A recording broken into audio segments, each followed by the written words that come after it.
Hello everyone, Zain with you, and today we'll show you how to use Digen AI Unlimited.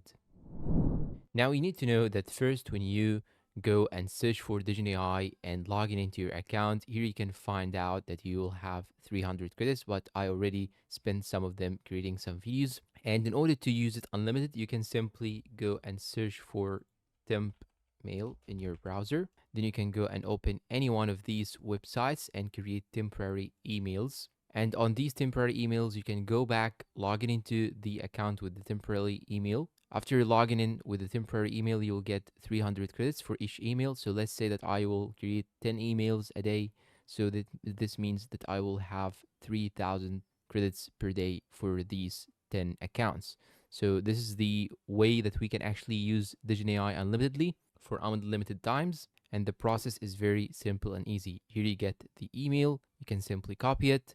Here you have the inbox.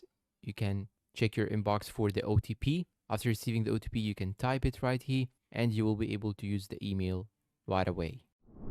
And that's all for today's video. If you find it helpful and useful, please support us with like, subscribe, comment, share. Thank you for watching and goodbye.